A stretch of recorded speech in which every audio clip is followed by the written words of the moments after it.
ಕರ್ನಾಟಕದ ಕರಾವಳಿ ಭಾಗದಲ್ಲಿ ಮುಂಗಾರು ಮತ್ತೆ ಚುರುಕುಗೊಂಡಿದೆ. ಮುಂದಿನ 2 ದಿನಗಳ ಕಾಲ ಕರಾವಳಿ ಸೇರಿದಂತೆ ರಾಜ್ಯದ ಹಲವು ಜಿಲ್ಲೆಗಳಲ್ಲಿ ಭಾರೀ ಮಳೆಯಾಗುವಂತಹ ಸಾಧ್ಯತೆ ಇದೆ ಅಂತ ಭಾರತೀಯ ಹವಾಮಾನ ಇಲಾಖೆ ಮುನ್ಸೂಚನೆಯನ್ನ ಕೊಟ್ಟಿದೆ. ಕೆಲ ಜಿಲ್ಲೆಗಳಿಗೆ ಆರೆಂಜ್ ಅಲರ್ಟ್ ಅನ್ನ ಕೂಡ ಘೋಷಣೆ ಮಾಡಲಾಗಿದೆ. ನೋಡಿ, ಕರಾವಳಿ ಕರ್ನಾಟಕದ ಉಡುಪಿ, ಉತ್ತರ ಕನ್ನಡ ಹಾಗೂ ದಕ್ಷಿಣ ಕನ್ನಡ ಜಿಲ್ಲೆಗಳಲ್ಲಿ ಜುಲೈ 29 ಮತ್ತು 30ರಂದು ಭಾರೀ ಮಳೆಯಾಗುವಂತಹ ಸಾಧ್ಯತೆ ಇದೆ. ಈ ಹಿನ್ನೆಲೆಯಲ್ಲಿ ಈ 3 ಜಿಲ್ಲೆಗಳಿಗೆ ಆರೆಂಜ್ ಅಲರ್ಟ್ ಘೋಷಣೆ ಮಾಡಲಾಗಿದೆ. ಇದೇ ವೇಳೆ ಗಂಟೆಗೆ 30 ರಿಂದ 40 ಕಿಲೋಮೀಟರ್ ವೇಗದಲ್ಲಿ ಬಿರುಗಾಳಿ ಬೀಸುವಂತಹ ಸಾಧ್ಯತೆಯೂ ಇದೆ.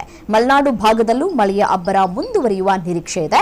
ಶಿವಮೊಗ್ಗ ಜಿಲ್ಲೆಯಲ್ಲಿ ಜುಲೈ 30ರಂದು, ಚಿಕ್ಕಮಗಳೂರು ಜಿಲ್ಲೆಯಲ್ಲಿ ಜುಲೈ 29 ಮತ್ತು 30ರಂದು ಭಾರೀ ಮಳೆಯಾಗುವ ಸಾಧ್ಯತೆ ಇದೆ ಅಂತ ಹೇಳಿ ಹವಾಮಾನ ಇಲಾಖೆ ತಿಳಿಸಿದೆ. ಉತ್ತರ ಒಳನಾಡಿನ ಬೆಳಗಾವಿ ಜಿಲ್ಲೆಯಲ್ಲಿ ಭಾರೀ ಮಳೆಯ ಮುನ್ಸೂಚನೆ ನೀಡಲಾಗಿದ್ದು, ಬಾಗಲಕೋಟೆ, ಬೀದರ್, ಧಾರವಾಡ, ಗದಗ, ಹಾವೇರಿ, ಕಲಬುರಗಿ, ಕೊಪ್ಪಳ, ರಾಯಚೂರು, ವಿಜಯಪುರ ಹಾಗೂ ಯಾದಗಿರಿ ಜಿಲ್ಲೆಗಳಲ್ಲಿ ಸಾಧಾರಣದಿಂದ ಮಧ್ಯಮ ಪ್ರಮಾಣದ ಮಳೆಯಾಗುವ ಸಾಧ್ಯತೆ ಇದೆ.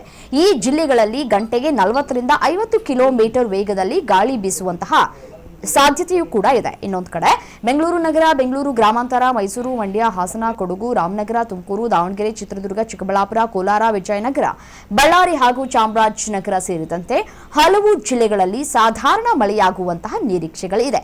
ಭಾರೀ ಮಳೆಯ ಮುನ್ಸೂಚನೆ ಇರುವ ಜಿಲ್ಲೆಗಳ ಜನರು ಅನಗತ್ಯವಾಗಿ ಹೊರ ಸಂಚಾರವನ್ನು ತಪ್ಪಿಸಿ ಸ್ಥಳೀಯ ಆಡಳಿತ ಮತ್ತು ಹವಾಮಾನ ಇಲಾಖೆಯ ಸೂಚನೆಗಳನ್ನು ಪಾಲಿಸುವಂತೆ ಮನವಿಯನ್ನು ಮಾಡಲಾಗಿದೆ.